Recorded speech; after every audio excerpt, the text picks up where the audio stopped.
Salut, j'espère que tu vas bien. Aujourd'hui, on va te parler de l'addiction au sucre. Et pour ça, en fait, j'ai été invitée dans le podcast de Charlotte qui a déjà été euh, sur la chaîne YouTube et sur mon Instagram.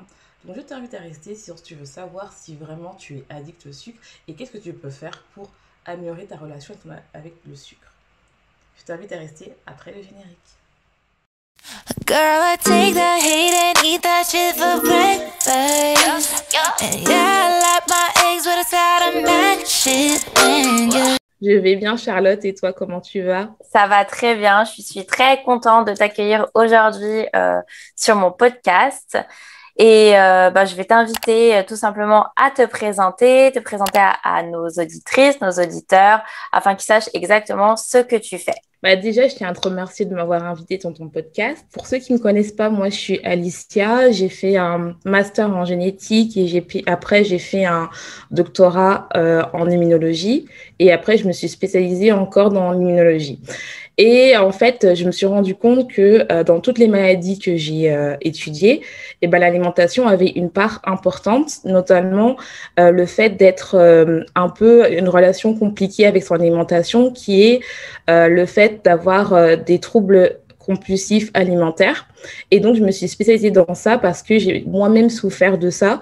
Je faisais des crises hyperphagiques et donc je me suis dit que je pouvais aider pas mal de personnes, pas mal de femmes qui ont honte en fait de leur relation avec leur alimentation, qui mangent en cachette ou qui ont des crises hyperphagiques ou qui mangent compulsivement ou même qui grignotent toute la journée et en fait qu'ils ont une relation amour-haine en fait. Et c'est pour ça que je me suis dit pourquoi pas aider, et je me suis spécialisée dans le fait de coacher les gens à arrêter d'avoir des troubles alimentaires et surtout en fait d'avoir une relation on va dire normale, saine avec l'alimentation et ne plus avoir honte de manger un paquet de gâteaux ou des chips sans avoir la culpabilité derrière et le fait de compenser pour avoir un poids idéal qui n'existe pas, parce que pour moi, je prône vraiment le fait d'avoir ton poids d'équilibre et surtout une alimentation où tu n'es pas là à chercher la perfection, parce que la perfection n'existe pas. Super présentation. Merci beaucoup, Alicia.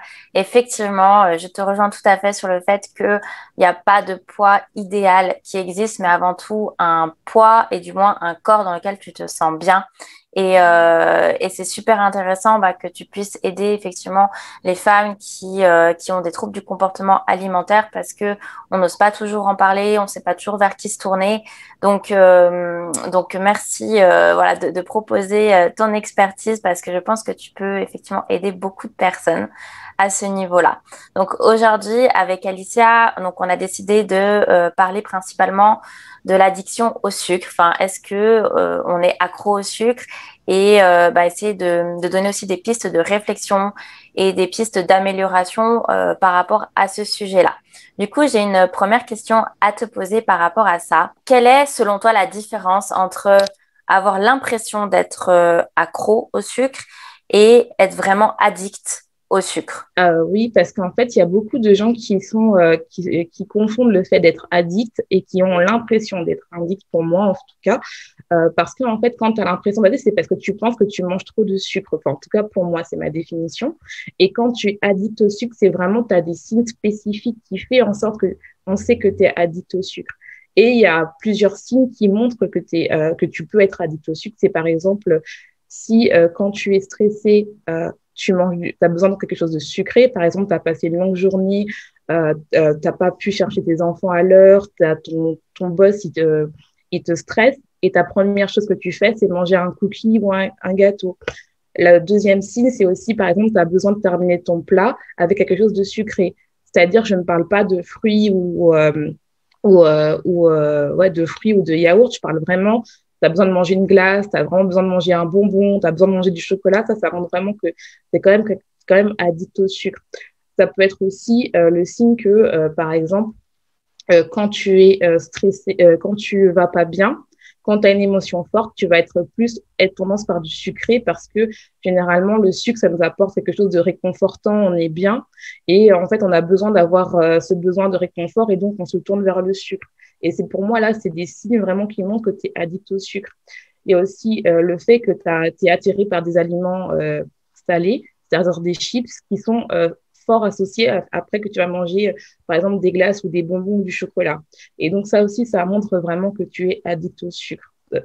Ça peut être aussi le fait, par exemple, que pour toi, en fait, ton humeur est gérée par rapport à le fait que tu manges. C'est-à-dire que si, par exemple, tu as t'as raté un plat, tu vas être de mauvaise humeur et donc tu vas compenser ça par du sucre. Tu vas manger du sucre, en fait. Donc, c'est vraiment relié à plusieurs choses qui montrent que tu es vraiment addict au sucre. Et si tu n'as aucun de ces signes, tu n'es pas addict au sucre, mais tu as l'impression d'être addict au sucre parce que pour toi, tu manges trop de sucre.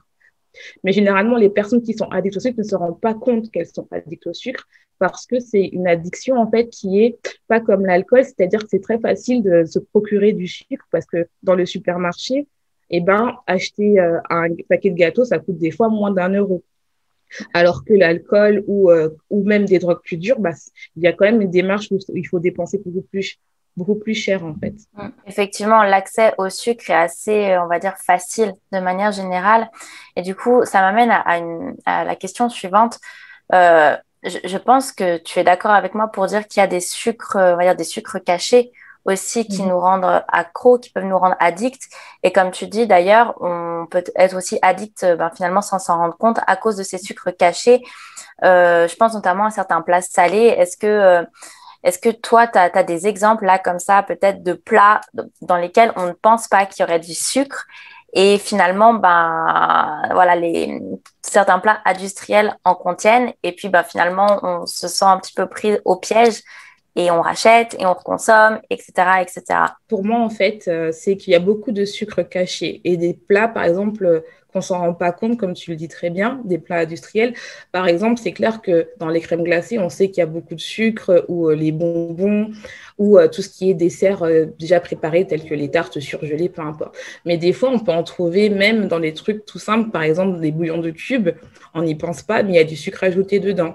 Par exemple aussi, il y a tout ce qui est archi parmentier surgelé, des fois même les surgelés des poêlés de légumes ou des poêlés je connais pas trop les noms parce que je n'achète aucun plat surgelé, mais tout ce qui est les plats surgelés, les archi parmentiers, les lasagnes, les pizzas, vraiment tout ce qui est rapide à faire. Désolée, il y a un petit chien qui... C'est pas grave, il intervient sur le podcast. Que vraiment, tu es dans des plats surgelés comme ça, on s'en rend pas compte. Mais même, par exemple, même des boîtes de conserve, des fois, il y a du sucre ajouté. Et même, par exemple, des fois, dans les sauces tomates, telles que les bolognaises, ils rajoutent du sucre. Et donc, en fait, c'est du sucre qui est inutile parce que normalement, on doit seulement consommer 13 grammes de sucre pour les femmes et 26 grammes de sucre pardon, pour les femmes et 36 grammes de sucre pour les hommes. Et donc, il y a beaucoup de sucre caché. Donc, normalement, tous, on mange plus de sucre que de raison. Mais c'est vrai qu'il faut faire attention quand on consomme du sucre. À savoir, moi, ce que je dis beaucoup à mes coachés, c'est de vraiment regarder les étiquettes, en temps de regarder la composition des aliments parce qu'il y a du sucre qui est inutile. Oui, tout à fait. Comme tu l'as très bien dit, c'est du sucre qui est inutile parce que finalement, quand on consomme un produit brut, voilà, quand on va se faire sa sauce tomate maison, ça va pas forcément nous venir à l'idée de prendre le paquet de sucre et puis de rajouter du sucre dedans parce qu'on c'est pas du tout logique et alors que les industriels le font beaucoup. Et c'est pour ça que moi, effectivement, dans mes programmes alimentaires, quand je fais mes suivis, j'explique toujours que les produits industriels sont à limiter, pas à supprimer totalement parce que voilà, ça fait partie du quotidien, parce que parfois on aura juste envie de pas se prendre la tête pour cuisiner quelque chose, mais il faut que ça reste occasionnel pour justement, je pense, limiter les dérives et puis tout ce qu'on connaît ensuite, voilà, la prise de poids, l'addiction, etc. Donc moi d'ailleurs, je me souviens de quelque chose qui m'avait beaucoup choquée il y a quelques années en arrière quand justement je faisais pas du tout attention à mon alimentation et que j'achetais un petit peu tout et n'importe quoi et que j'avais d'ailleurs beaucoup de mal à manger des légumes. C'est très, très, très, très difficile pour moi de cuisiner des légumes. Alors, je consommais des soupes. Mais j'achetais les soupes toutes faites dans les briques, tu vois, les briques industrielles de certaines grandes marques. Puis je me disais, mais c'est bien parce que là, tu as tous tes légumes dans ta soupe, c'est parfait. Voilà, hop, c'est bon, tu mets ça à réchauffer rapidement, ça va le faire, c'est très bien. jusqu'au jour où je suis tombée sur un reportage justement sur ces soupes industrielles. Et en fait, j'ai été choquée de voir qu'à l'intérieur, eh ben, ils rajoutaient du sucre raffiné, quoi. Et je me suis dit, mais c'est la catastrophe. Enfin, moi, je pense manger une soupe, c'est-à-dire des légumes bruts, et en fait, ben, pas du tout. Alors, bon, voilà, je parle de ça, c'était peut-être 6-8 ans en arrière, mais donc je pense que ça a quand même un petit peu évolué à ce niveau-là. Mais j'avoue que je ne fais pas du tout parce que j'achète plus du tout de soupe industrielle depuis.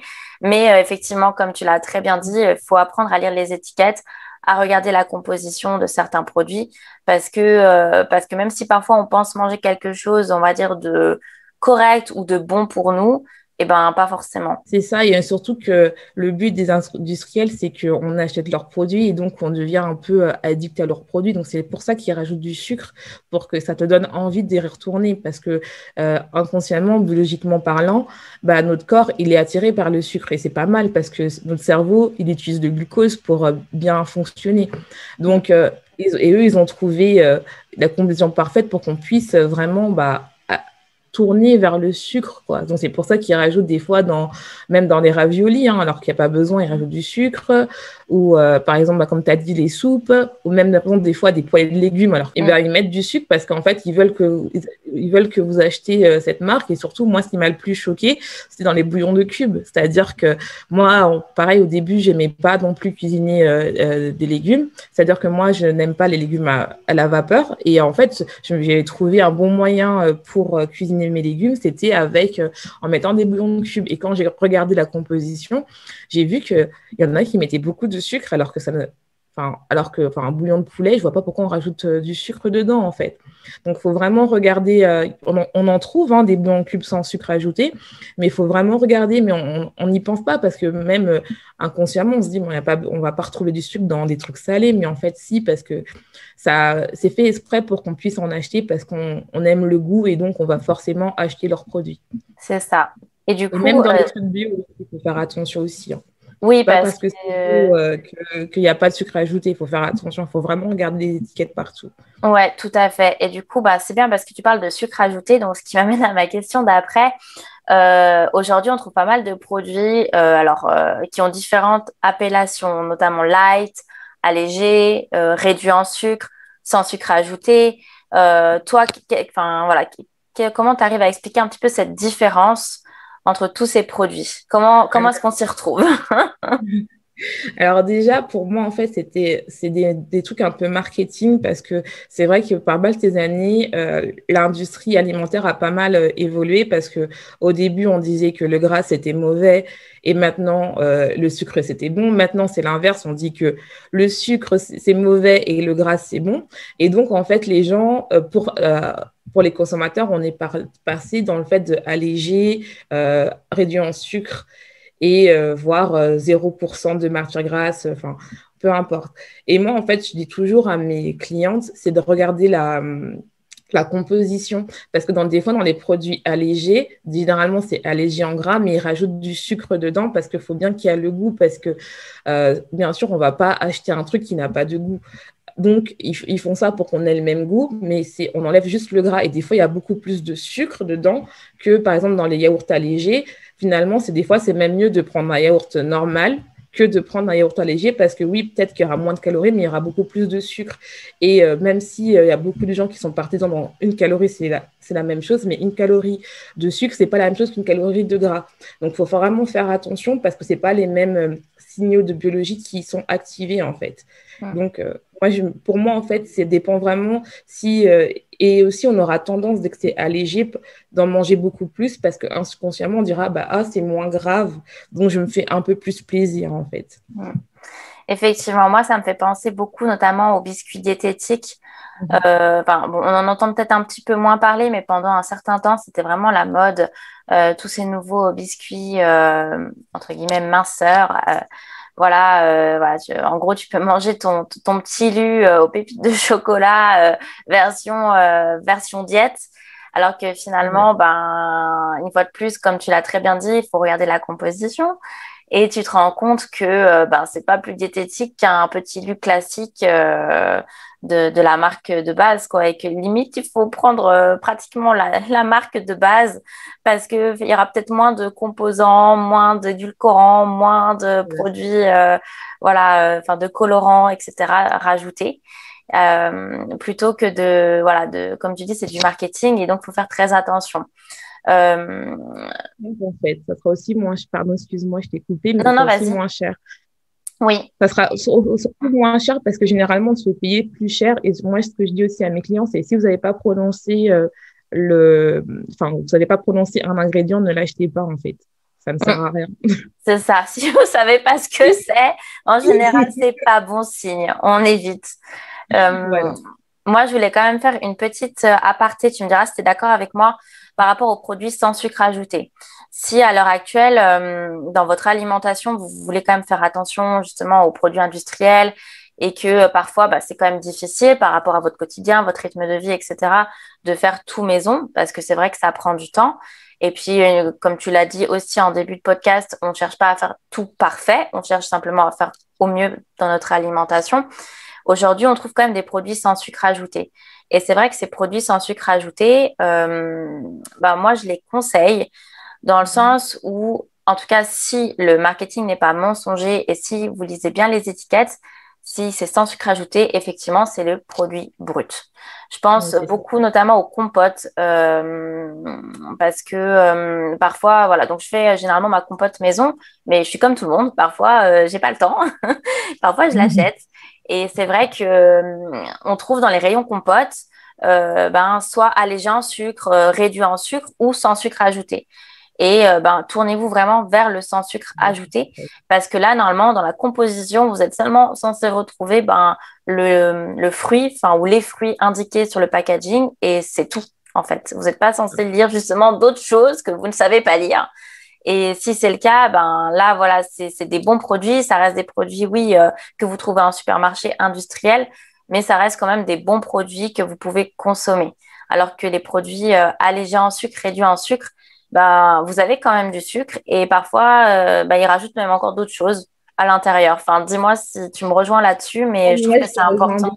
Moi, je te rejoins dessus et surtout, en fait, pour la transition, parce que je sais qu'il y a des gens qui mangent, qui n'aiment pas le sans sucre ajouté, mais en fait, c'est le but, en fait, pour que vous vous habituez au goût, parce qu'en fait, c'est de la pomme, en fait, en général, que vous goûtez, en fait. Donc, faut se réhabituer, ces papilles, à goûter le vrai goût de la pomme et non pas le goût de la pomme plus du sucre. Donc, c'est bien de prendre, comme je te le dis, sans sucre ajouté, même tout ce qui est jus d'orange, tout ça. C'est mieux de prendre aussi, pareil, sans sucre ajouté. Même si moi, je conseille de vraiment pas prendre trop de jus, parce que généralement, c'est un verre de jus, tu consommes 3 à 4 fruits. Alors que en réalité, si tu manges le fruit toi-même, tu n'en mangeras pas 4. Mais de temps en temps, ça fait quand même du bien de prendre du jus de fruits, mais vraiment toujours mixer sur le sans sucre ajouté parce que ça rajoute du sucre pour rien, en fait. Et c'est mieux qu'en fait, on choisit nous-mêmes le sucre qu'on a besoin, qu'on a envie de sentir le sucre, quoi. Exactement. Et du coup, toi, comment est-ce que tu expliques ce besoin de manger en quelque sorte du sucre? Qu'est-ce que, quand tu coaches par exemple tes clientes, les femmes qui font appel à toi, qu'est-ce qui revient le plus? Quel est vraiment le problème le plus récurrent par rapport au sucre qui ressort le plus? En fait, moi, en fait, j'associe le fait d'être addict aussi le fait d'avoir une alimentation émotionnelle. C'est-à-dire que généralement, quand on se tourne au sucre, c'est soit parce qu'on veut éviter une émotion, ou soit parce qu'on veut se distraire de quelque chose, soit on s'ennuie, soit on procrastine. Donc, c'est très, très facile de manger. Et généralement, en fait, moi, ce que je cherche avec mes clientes, c'est pourquoi, en fait, elles ont besoin du sucre, en fait. Pourquoi elles ont besoin de manger pour aller mieux. Et on cherche vraiment les raisons pour comprendre en fait qu'est-ce qui se passe en elles parce que généralement on fuit quelque chose et le but que moi je suis là c'est de trouver, de comprendre le but parce que finalement on sait tous qu'est-ce qu'il faut faire pour avoir une bonne une bonne santé, qu'est-ce qu'il faut manger. Le problème, c'est pourquoi on ne le fait pas. Et généralement, les gens ont du mal à poser de questions. Et moi, je suis là à leur dire, on va retourner à la base et essayer de comprendre pourquoi tu manges autant de sucre, qu'est-ce que ça t'apporte. Et généralement, c'est l'insécurité. Généralement, quand on mange, c'est parce qu'on se sent on se sent insécure, on ne se sent pas en sécurité, on a besoin de se réconforter. Et le sucre, c'est quelque chose de réconfortant. Mais le problème, c'est qu'on rentre dans une spirale de récompense et de dopamine qui est élevée. Et donc, en fait, ça crée une habitude à chaque fois qu'on mange du sucre, en fait. Et donc, on va essayer de comprendre qu'est-ce qui se passe, pourquoi à ce moment-là, tu as besoin d'être réconforté par du sucre. Ok, c'est super, super intéressant, effectivement, comme approche. Et voilà, ce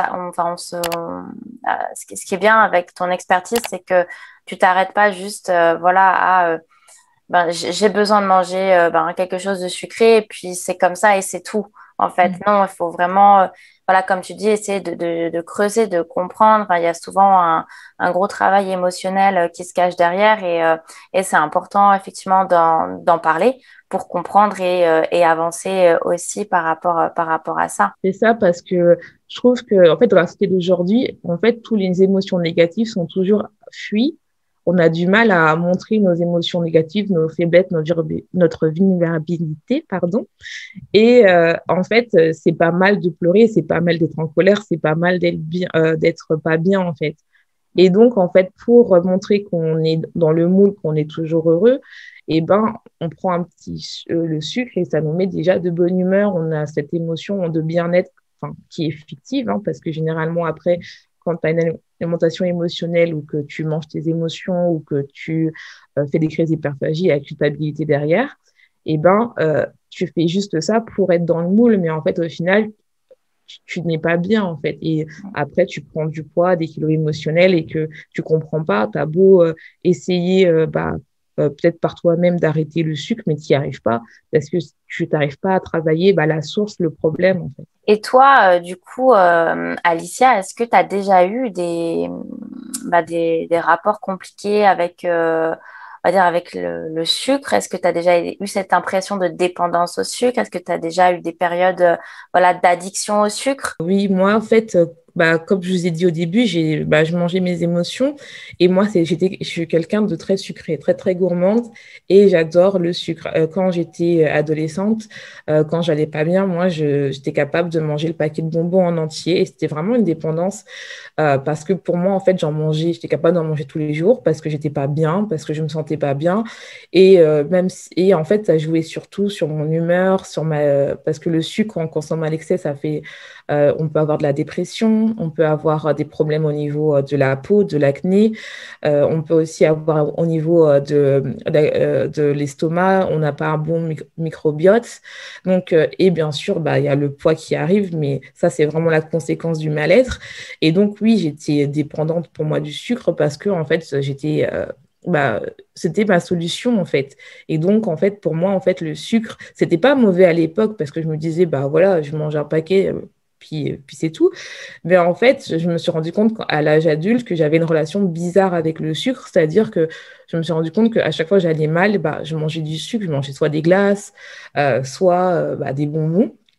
Et quand j'ai compris ça, j'ai commencé à travailler mon addiction avec le sucre, c'est-à-dire en diminuant les quantités, en regardant les étiquettes des aliments et surtout en fait en faisant des fois des détox au sucre, c'est-à-dire que j'ai arrêté quand même des sucres pendant au moins 30 jours, mais quand j'avais plus de troubles alimentaires, parce que je ne conseille pas de faire une détox quand on a des troubles alimentaires, en tout cas, ce n'est pas ce que je conseille à mes clientes, parce que en fait, quand tu permets de faire une détox au sucre, ça te permet en fait de goûter les vrais aliments, le vrai goût des aliments que tu n'as plus quand tu ne fais pas attention parce qu'en fait, tu ne sais pas c'est quoi le goût d'une sauce tomate sans sucre ajouté.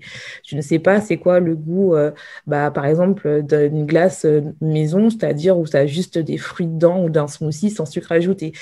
Donc, c'est vrai que tu réapprends, tu as l'impression que c'est fade, mais en fait, c'est pas fade, c'est le goût du fruit, en fait, le goût qui est bon. Et puis finalement, ça m'a permis, en fait, de rétablir aussi le niveau du palais au niveau du sucre. Et maintenant, je sais quand c'est trop sucré ou pas. Maintenant, je suis capable de me dire, voilà, j'ai juste envie d'un carré de chocolat, puis c'est bon, ça me suffit, en fait.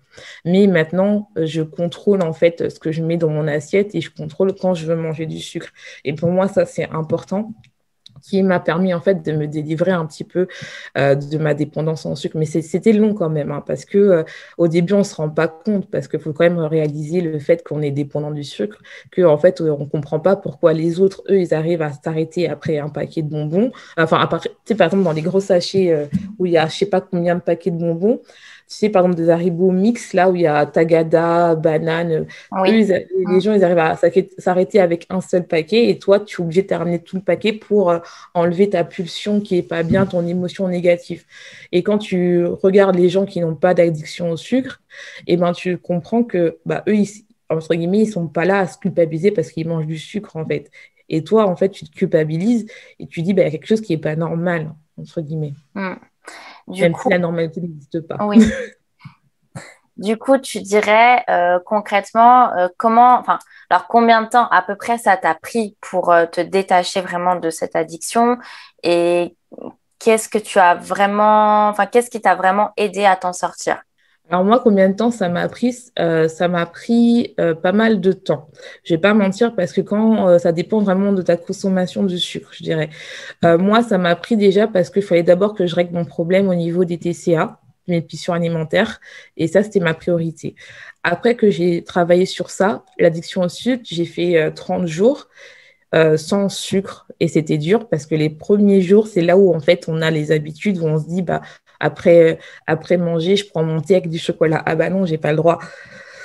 Après, par exemple, j'ai envie d'une glace. Ah non, j'ai pas le droit 30 jours. Mais en fait, ça te permet en fait. Donc généralement, les premiers jours pour l'addiction au sucre, c'est les après, en fait, tu oublies que tu as envie du sucre parce qu'il y a des alternatives en fait que tu prends.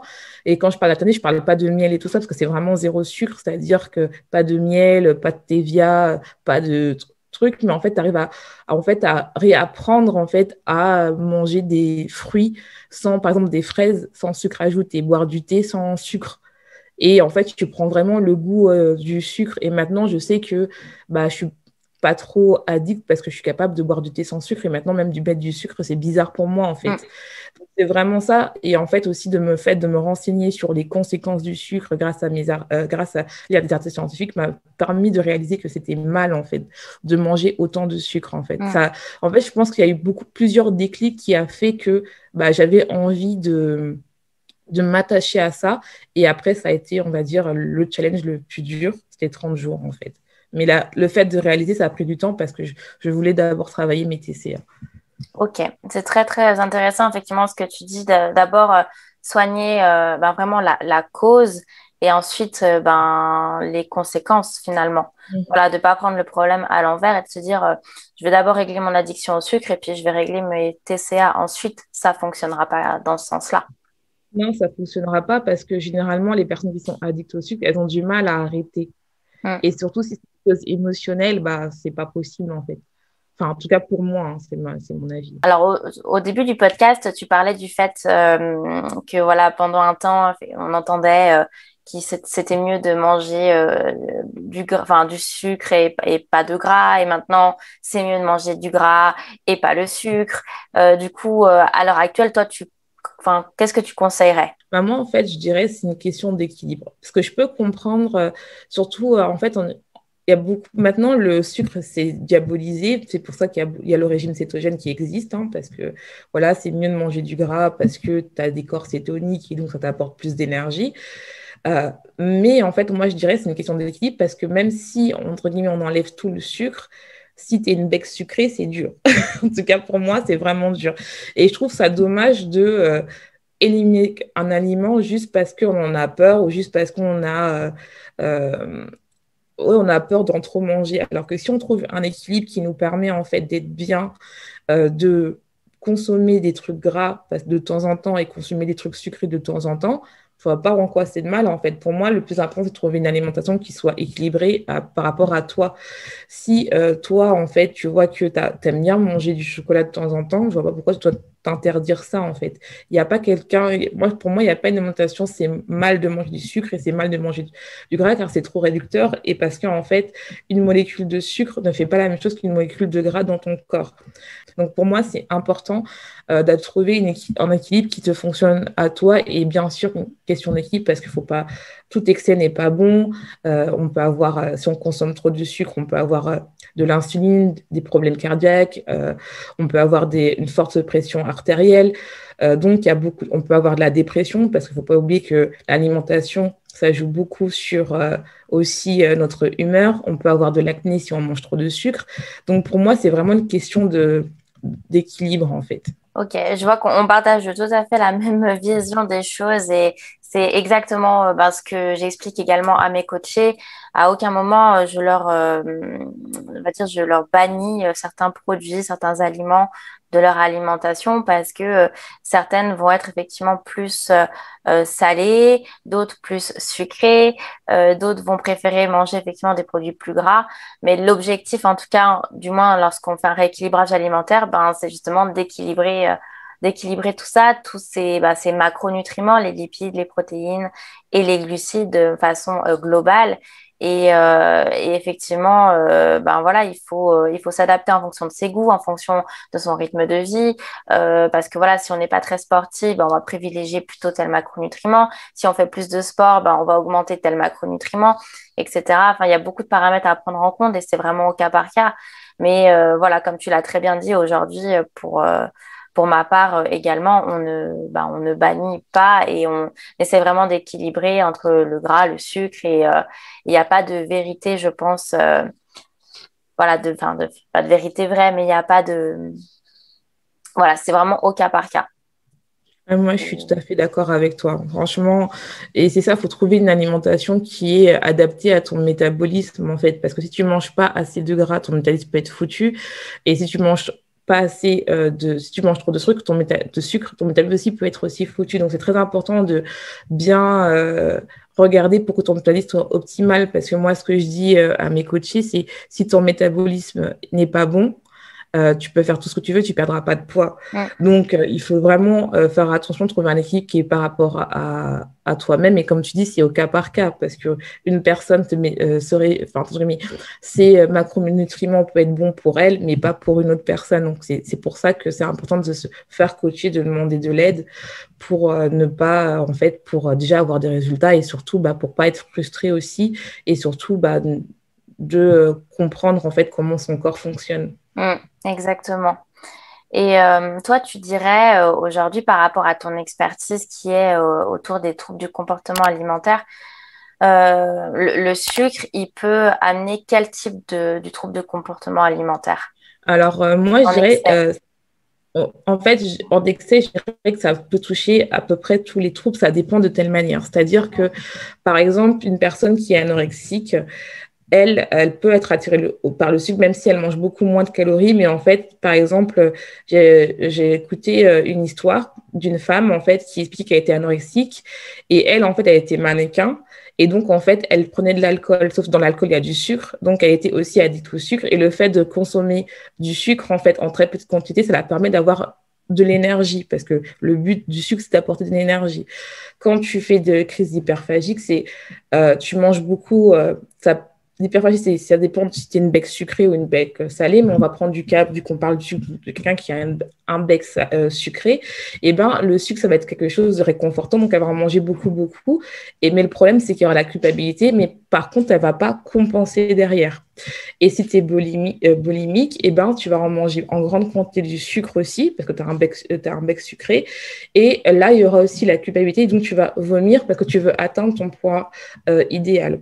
Ouais. Et aussi, si par exemple, tu as une relation émotionnelle avec l'alimentation, le problème, c'est quand tu manges du sucre, tu ne seras plus dans le côté de la recherche du plaisir, la satisfaction du plaisir. Tu vas être là dans le fait que tu as mangé du sucre, donc tu es une personne mauvaise, tu es mal, tu es nul, et donc après, tu vas compenser.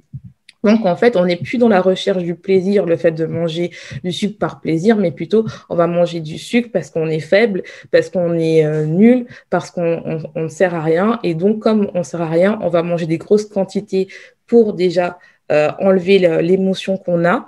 Et puis après, on va être dans soit compensation, sinon la boulimie, où on mange ses émotions, ou on mange compulsivement, ou pas si on est dans l'hyperphagie. Et donc, en fait, on va être là dans un cycle où on va compenser et être dans la restriction parce que en fait, on dit que le sucre, c'est mal, donc on est nul, parce qu'on n'est pas bien, parce qu'en fait, la société véhicule le fait d'être mince, c'est bien.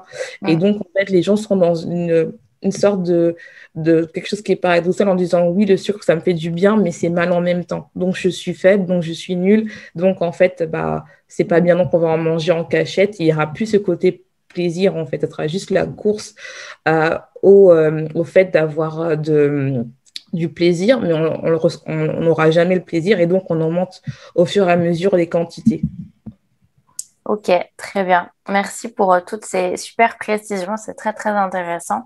Et on se rend compte effectivement que chaque trouble du comportement alimentaire peut être lié à une sorte, on va dire, d'addiction au sucre. Et c'est vraiment important de ne pas le prendre à la légère et puis d'en prendre conscience. Et du coup, toi, qu'est-ce que tu mets en place avec tes coachés, dans ton travail de coach, qu'est-ce que tu mets en place? Comment est-ce que tu travailles? On va dire sur quel point essentiel tu travailles pour aider tes coachés à se libérer de ce problème lié au sucre? Alors déjà, moi, la première chose que je fais, c'est de comprendre comment elles fonctionnent, comprendre quand elles font leur crise et aussi comprendre si c'est une bec sucrée, quels aliments, en fait, elles ont besoin pour quand elles font leur crise d'hyperphagie ou qu'elles mangent trop, ou elles mangent compulsivement aussi, elles grignotent toute la journée. Ça, pour moi, c'est important parce que généralement, elle fuit quelque chose et en fait mon but en fait c'est de vraiment qu'elles comprennent qu'est-ce qu'elles fuient et pourquoi en fait elles ont besoin de cette béquille, de ce réconfort pour manger en fait leur alimentation. Et dans le premier temps, je n'enlève rien dans leur alimentation parce que en fait le fait d'enlever quelque chose ou de diminuer quelque chose va augmenter les pulsions alimentaires. Or le but c'est de déjà se réconcilier avec le sucre et en disant que le sucre n'a pas d'émotion et n'a pas ni bien ni mal en fait. C'est juste toi, ton émotion que tu projettes en ça.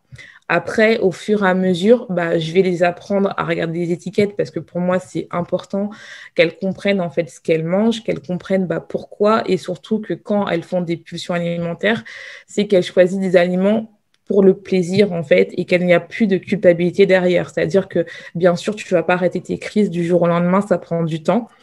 Et déjà, en fait, moi, je veux que déjà la consommation de sucre de manière, entre guillemets, qui n'est pas choisie, soit vraiment, on va dire pas sous contrôle parce que je n'aime pas, mais qu'elles ont conscience, en fait, qu'elles sont capables de manger, entre guillemets, plus équilibré, plus nutritive, en dehors de leur pulsion alimentaire. C'est-à-dire que moi, je favorise absolument le fait de cuisiner à la maison, de faire du batch cooking. Je pense que tu es une spécialiste de ça.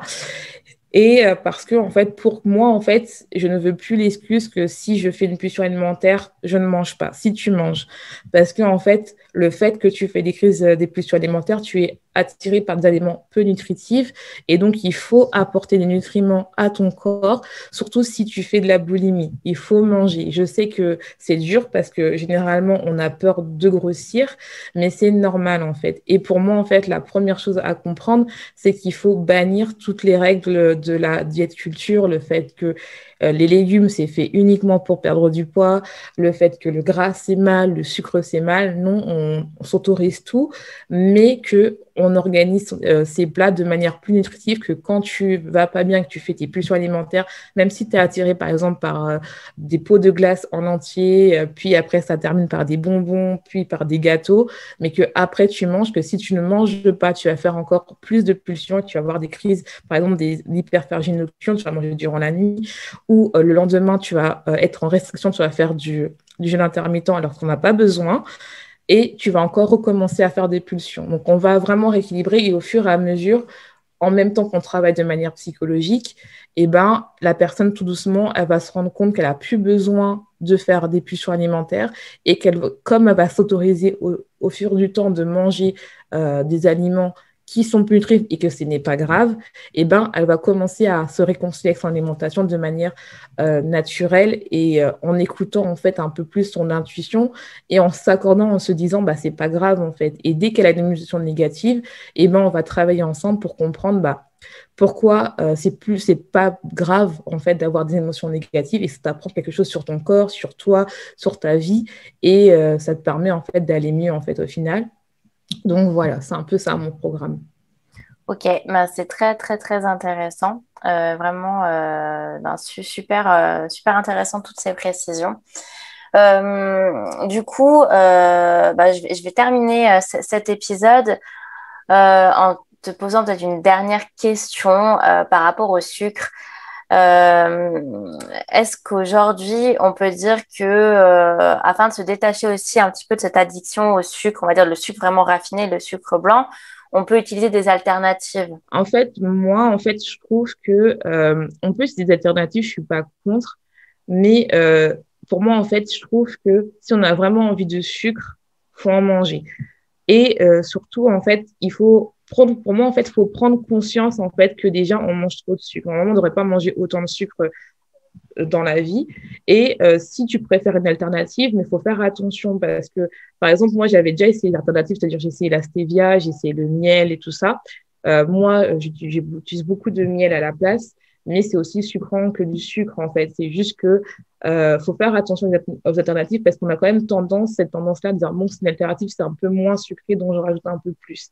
Donc, moi, je suis plus tendance à dire que si vraiment tu as envie de manger du sucre, vaut mieux que tu manges du sucre normal, mais que tu en manges moins, mais que tu fais vraiment plaisir, que tu mets de l'alternative et tu en mets beaucoup plus pour avoir le même goût sucré que si tu avais pris du sucre blanc. Après, bien sûr, moi, je recommanderais toujours de prendre du sucre moins raffiné parce que tu en mets moins et puis c'est quand même, ça apporte beaucoup plus de propriétés. Mais si vraiment tu veux te détacher du sucre, je te dirais de soit faire 30 jours sans sucre, ou soit tu prends des alternatives, mais tu fais attention de ne pas en rajouter plus juste pour avoir le même goût que tu as. Parce que moi, je l'ai vu dans mes clientes, c'est qu'elles m'ont dit, oui, j'ai essayé de ne pas prendre du sucre raffiné, d'en prendre moins, mais au final, quand on regarde la quantité qu'elles mangent, c'était des fois même plus que si elles avaient pris du sucre raffiné, en fait. Donc, il faut vraiment faire attention parce que l'alternative sucre moins, donc on a tendance à en mettre plus.